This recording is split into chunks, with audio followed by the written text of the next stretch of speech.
मस्जिद बंदर रेल्वे स्थानकापासून अगदी काही अंतरावर असलेल्या पी डेमेलो मार्गाला जोडणाऱ्या सिंदूर पुलाचं आज लोकार्पण होणार आहे।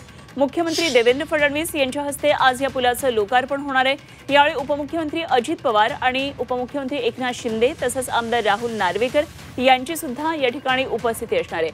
ऑपरेशन सिंदूर नंतर या पुलाचं पूर्वीचं कर्नाक पूल हे नाव बदलून आता सिंदूर पूल असं ठेवण्यात आलेलं आहे।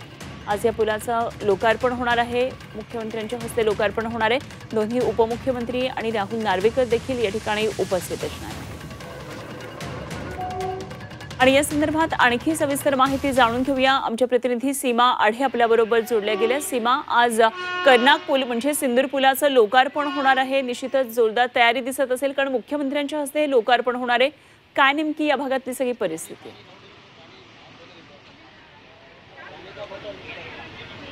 नक्कीच अनुपमा, मस्जिद बंदर रेल्वे स्थानकाजवळील कर्नाक पुलाचं उद्घाटन आज मुख्यमंत्री देवेंद्र फडणवीस यांच्या हस्ते होणार आहे।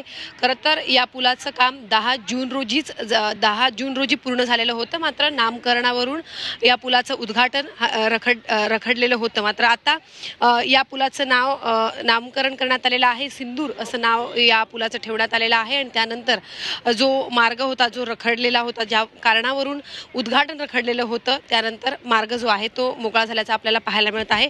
आज सकाळी 11च्या सुमारास या पुलाचं उद्घाटन होईल आणि त्यानंतर दोन्ही बाजूला म्हणजे पुलाच्या दोन्ही बाजूला वाहतूक जी आहे ती सुरू करण्यात येईल।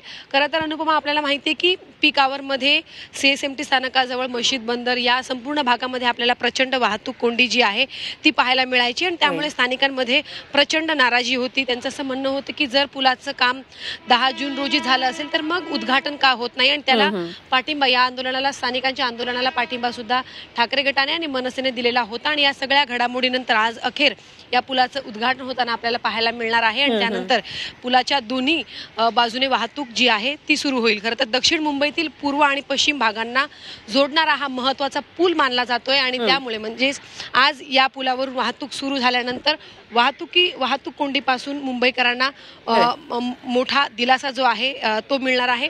संपूर्णपणे तयारी करण्यात आलेली आहे। आपण या ठिकाणी बघू शकतो, हा पूल पूर्णपणे सज्ज आहे मुंबईकरांच्या सेवेमध्ये रुजू होण्यासाठी। फक्त आता काही तास लोकांना प्रतीक्षा करावी लागणार आहे आणि त्यानंतर पूर्णपणे हा जो पूल आहे मुंबईकरांच्या सेवेत रुजू होईल। अनुपमा, धन्यवाद सीमा, दिलेल्या या सगळ्या सविस्तर माहितीसाठी। सीमा आढे आमच्या प्रतिनिधी आपल्याबरोबर होत्या।